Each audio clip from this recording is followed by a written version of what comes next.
betapa mereka sangat-sangat kecewa dengan pembatalan yang terjadi Piala Dunia U20 ini.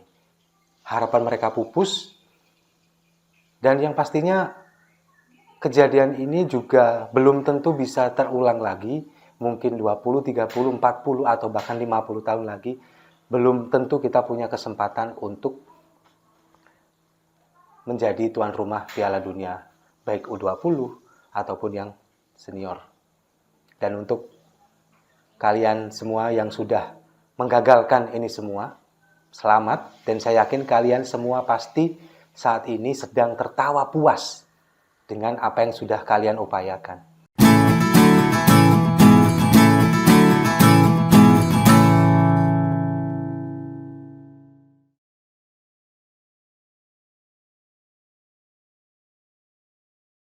Para pemain juga sudah berusaha semaksimal mungkin untuk berlatih, untuk menunjukkan bakat yang kita punya di Indonesia ini. Mohon diperjuangkan semuanya, Bapak. Kami percaya bahwa Bapak bisa memperjuangkan kita. Semoga berhasil ya, Pak.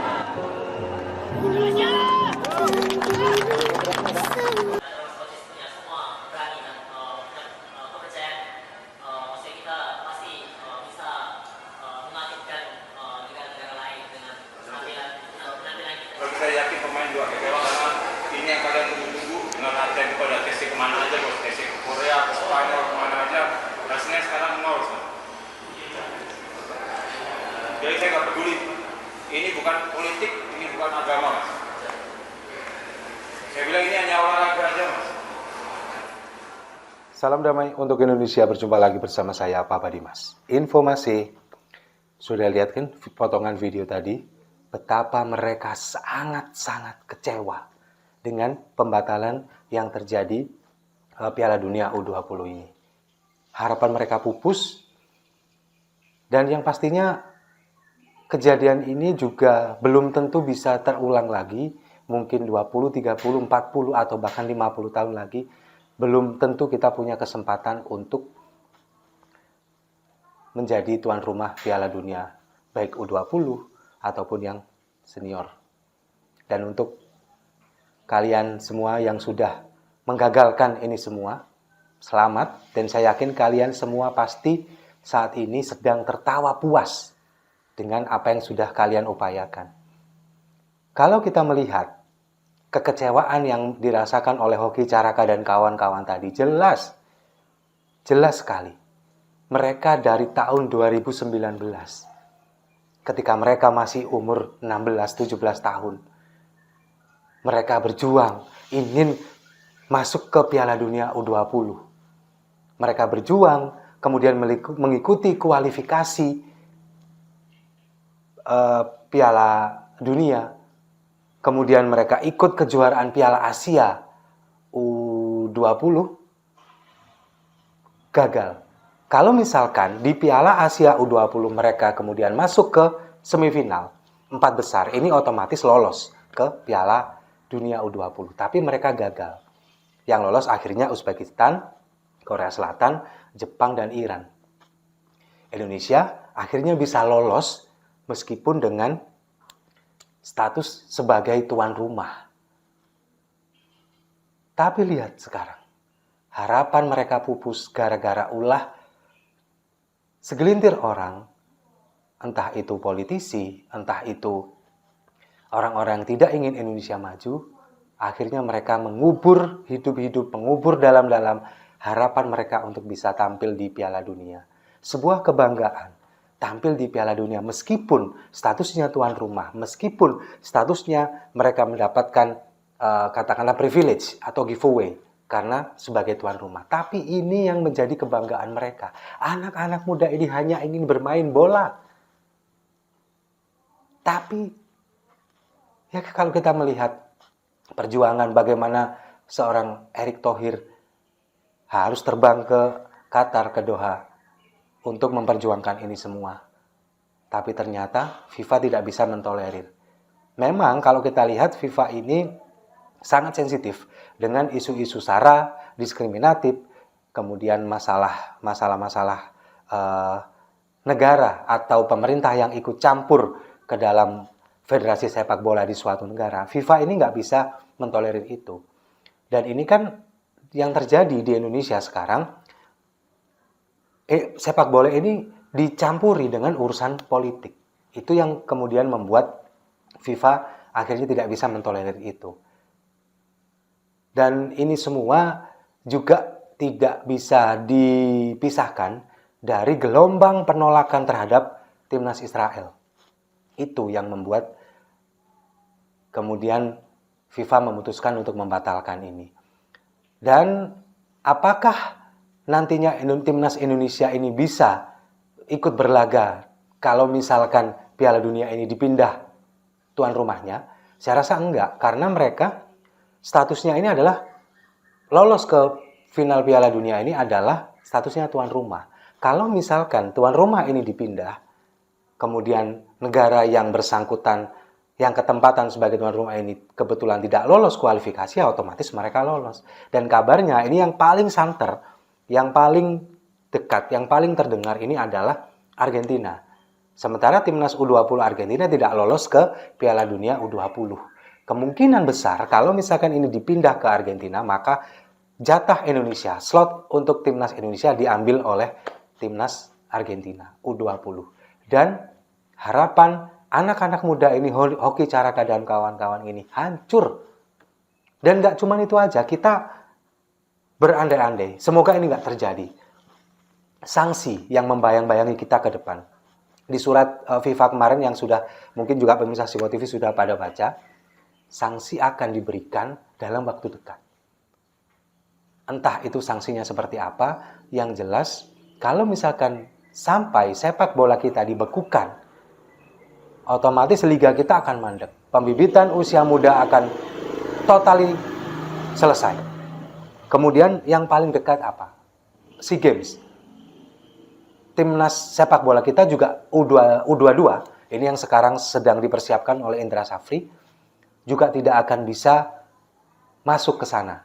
Meskipun olahraga yang lain bisa, tapi sepak bola karena sudah dibekukan oleh FIFA, kita tidak bisa ikut ke sana. Lalu kemudian apalagi yang terdekat? Piala Asia di Qatar U23 2023. Timnas senior kita, bahkan sekarang beberapa pemain naturalisasi sudah masuk ke sini untuk memperkuat kita untuk menjadi macan Asia. Tapi semuanya gagal. Dan entah, ini kita semoga berharap nggak terjadi. Kalau misalkan ini dibekukan 2 atau 3 tahun, bayangkan, selain sepak bola kita mandek, liga kita juga nggak jalan, kemudian orang-orang yang terlibat di dunia sepak bola, seperti saya bahas di video kita sebelumnya, video saya sebelumnya, berapa ribu, sekitar 35.000 pemain, mulai dari Liga 1, Liga 2, Liga 3. Ya mungkin kalau misalkan pemain kita, pemain timnas kita yang bermain di luar negeri, masih bisa berkompetisi. Tapi mereka juga tetap akan dikucilkan oleh rekan-rekan satu timnya. Oh, dari mana? Indonesia. Oh, yang gagal Piala Dunia kemarin itu. Karena disangkut pautin sama politik. Betapa malunya kita. Dan yang paling menyayat hati saya adalah ketika melihat anak-anak U20 ini, Hoki Caraka, kemudian teman-teman yang lainnya, harapan mereka cuma satu. Mereka ingin bermain di Piala Dunia. Cuman itu saja. Meskipun nanti pada akhirnya di fase grup mereka gak lolos, tapi mereka punya cerita. Mereka punya kebanggaan. Kita ini loh pernah bermain di Piala Dunia. Meskipun U20, meskipun di negara kita sendiri sebagai tuan rumah. Mereka punya cerita itu, punya kebanggaan itu. Bisa membanggakan orang tua mereka. Tapi itu semuanya akhirnya sirna.